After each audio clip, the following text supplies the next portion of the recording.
coisa que é interessante, eu vou meio fora do tema, mas eu vou registrar, o avanço tecnológico dos nossos dias, que permite com que eu esteja aqui a quilômetros de distância. Eu estou viajando, estou longe de Recife, mas posso estar falando com vocês graças à tecnologia.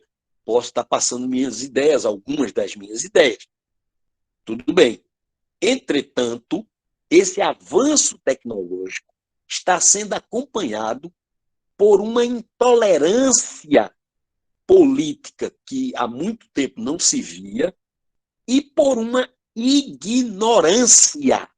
As pessoas têm acesso à tecnologia, mas estão cada vez mais preconceituosas e ignorantes.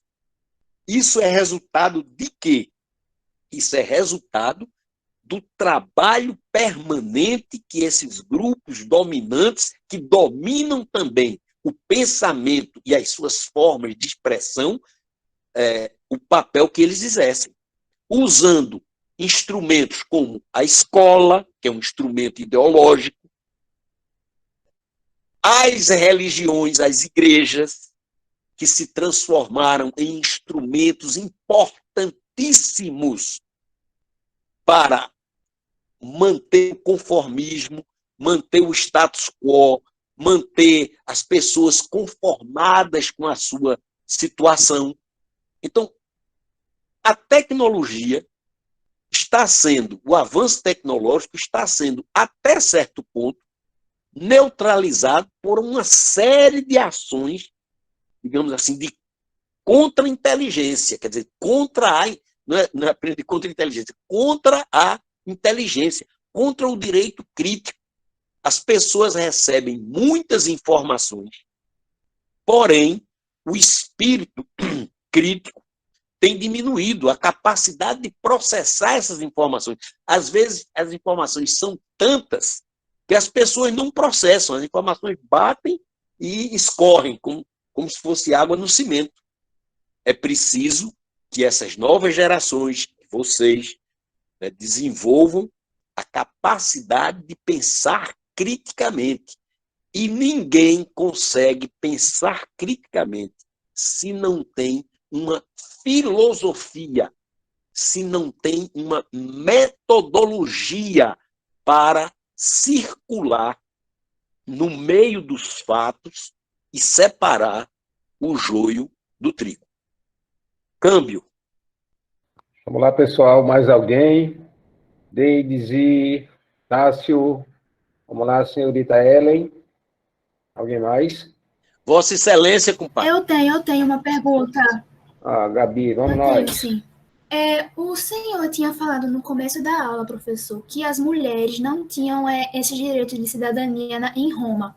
Mas aí eu queria saber se as mulheres livres, com uma classe social alta, esposa de homens ricos e importantes, até mesmo a esposa do imperador, elas tinham esse direito de cidadania? E se não tivesse, por que elas não tinham, já que elas tinham um status social alto, então, em Roma? Muito bem. Brilhante pergunta. E não tão fácil de responder em síntese. Veja.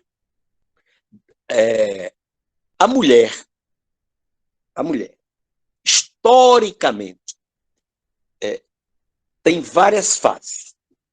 Aí é preciso a gente ir um pouco para a história, porque existe a sociedade comunitária primitiva. Eu vou dar um exemplo. As tribos indígenas do Brasil, quando os portugueses chegaram aqui.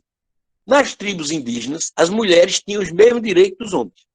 Embora exercessem papéis sociais diferentes, as mulheres tinham os mesmos direitos. Não havia diferença. Não havia classe social. Todos os integrantes da tribo tinham os mesmos direitos.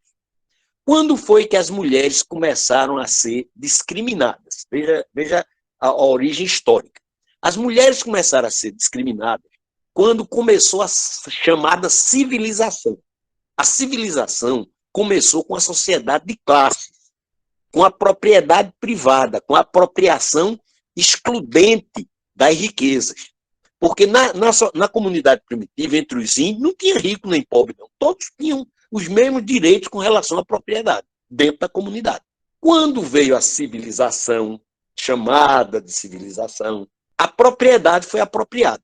Então, alguns tinham a propriedade, outros não tinham. Aí foram surgindo as diferenças sociais, os escravos e outras formas de exploração, até o trabalho assalariado hoje em dia, que é uma forma de exploração também, mas muito menos agressiva do que a escravidão. Quer dizer, as pessoas já conquistaram o direito de serem exploradas de uma forma menos dramática e menos dolorosa. Bom, quando surgiu a propriedade privada, surgiu o desafio de transmitir essa propriedade. Como se transmitia isso? E aí apareceu o conceito de família. Esse conceito de família, ele não existia na comunidade primitiva. Por exemplo, os índios não tinham família, não. Apenas os civilizados botam família nos índios, mas os índios não tinham família, não.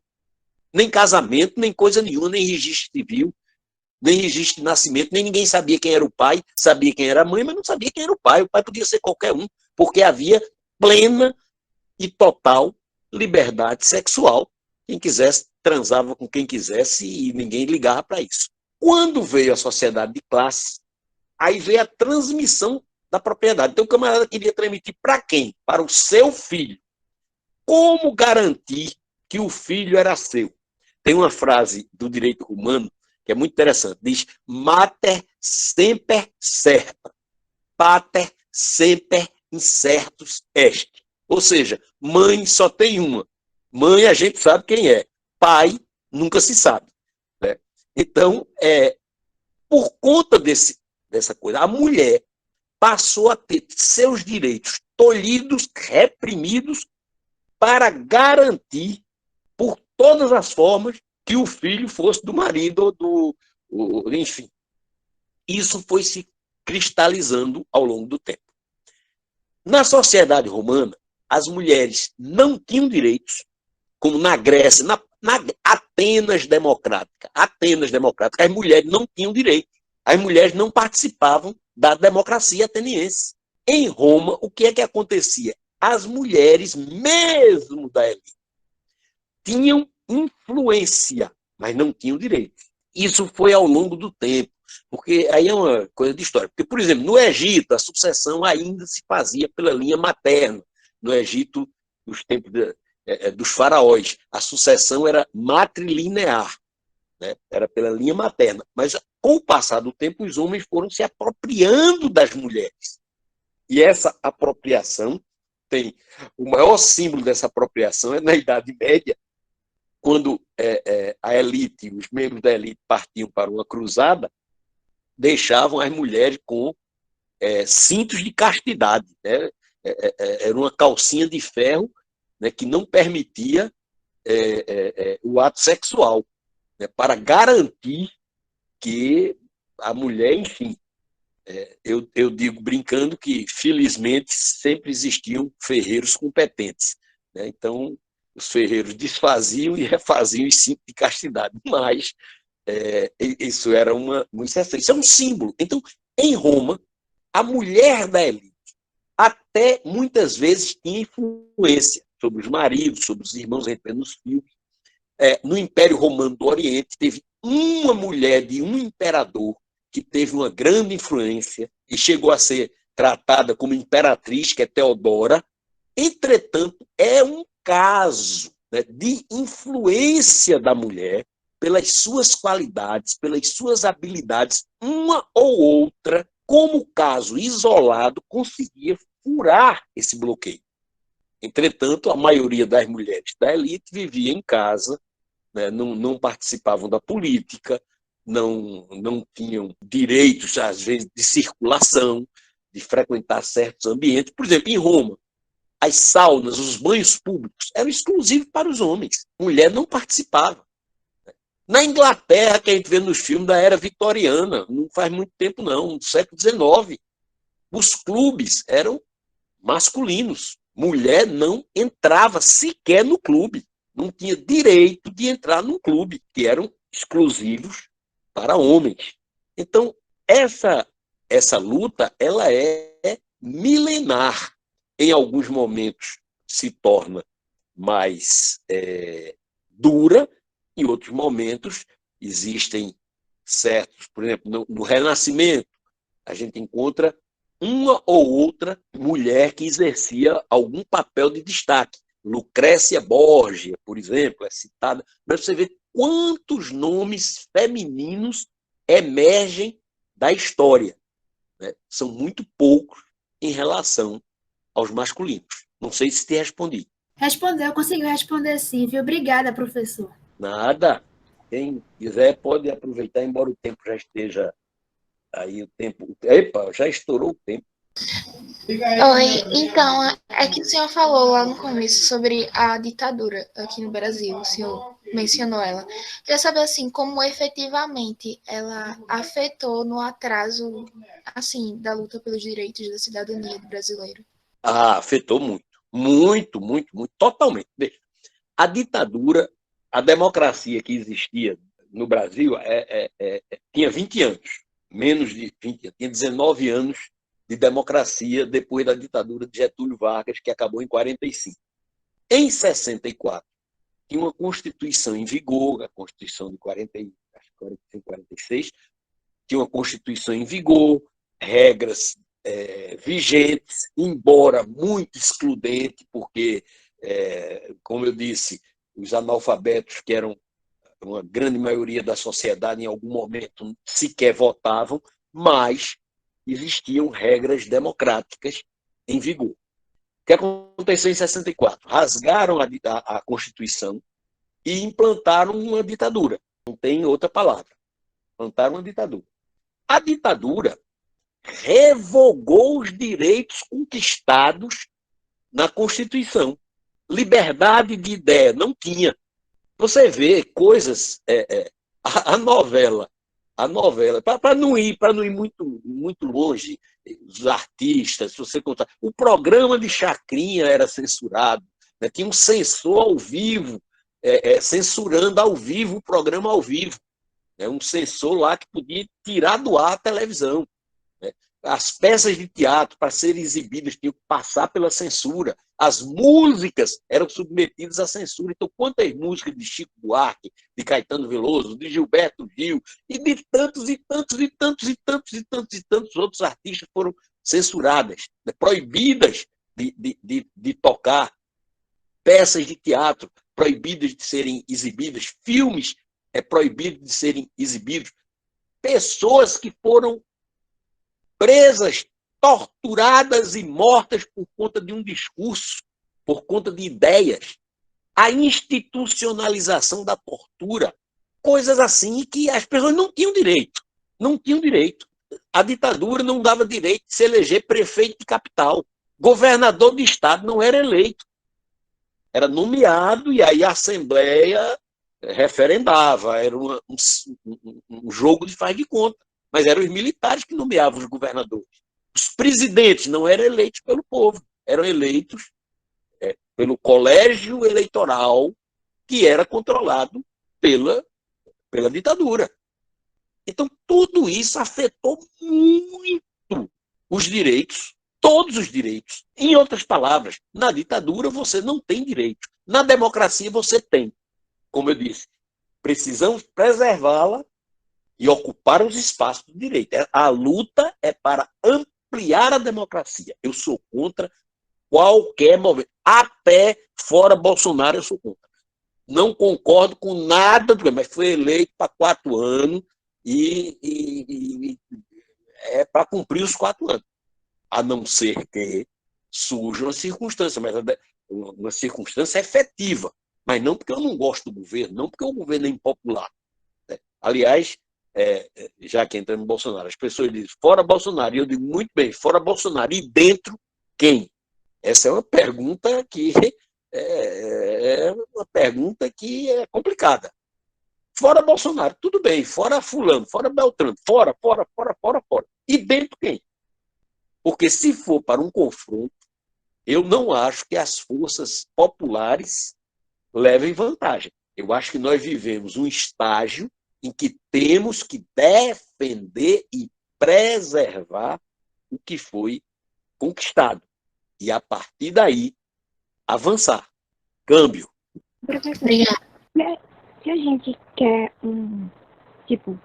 uma sociedade mais, inclusiva, a gente tem que ter um governo inclusor, não? Exatamente. Para isso existe eleição. Para isso existe eleição.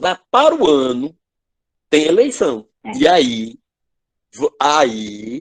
vamos batalhar para que os eleitos, não apenas o presidente, porque o presidente da República manda muito, mas não decide tudo, não. Tem um negócio chamado Congresso. As pessoas vivem falando, não, porque o Centrão, não, porque o Centrão, não, porque o Centrão.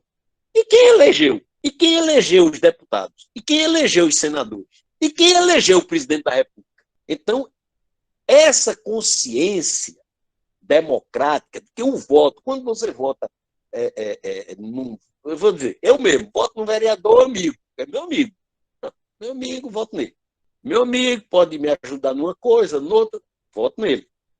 Arrumou um emprego com meu filho, não é meu caso, né? Estou dizendo eu, assim, abstratamente. Arrumou um emprego com meu filho, soltou o meu filho da cadeia. Por que é que tem tanto militar vereador? Né? Militar e policial. Porque os militares e policiais prestam favores às comunidades, protegem as comunidades. Por que é que tem tanto médico? Doutor fulano, o dentista, não sei o quê, porque prestam favores às comunidades. Enquanto o voto for em troca de favor, sempre haverá limitação no exercício dos direitos democráticos.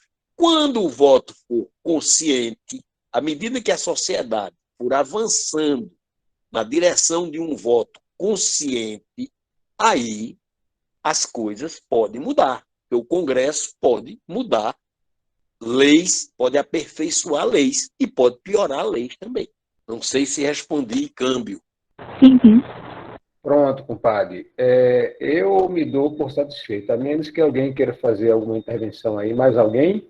Bom, compadre, eu me dou por satisfeito, eu agradeço, nós agradecemos, né, imensamente a sua participação, seu desprendimento no sábado, e estar conversando com a gente aqui. É sempre uma satisfação. E voltando àquele ponto da discordância que temos em alguns pontos, o mais importante, compadre, é que você me dá o direito de discordar. Se me dá o direito de discordar, então já ajuda bastante. Compadre, eu não formo amizades por concordância. Eu formo amizades por valores. E você é uma figura extraordinária, um professor competentíssimo, um ser humano diferenciado, dedicado e merece todo o respeito, e discordar faz parte. Eu discordo de mim mesmo. Então, eu estou em permanente discordância de mim mesmo, revendo meus conceitos, revendo minhas ideias e, eventualmente, mudando de posição. Okay, Obrigado pela oportunidade. Obrigado pela oportunidade e estou à disposição. Sucesso no Enem, sucesso na vida para todos vocês. Foi um prazer conviver com vocês, mesmo sem visualizar. Eu agradeço as palavras e devolvo, né? É isso que é mais importante, né? Essa relação dialógica, a relação de caminhada, o que faz a gente ser, ou pelo menos buscar, né, exercer a cidadania. Compadre, professor José Nivaldo Júnior, muitíssimo obrigado mais uma vez. E a todos que Grande estão abraço. aqui. Abraço para vocês, foi um prazer. Foi um prazer.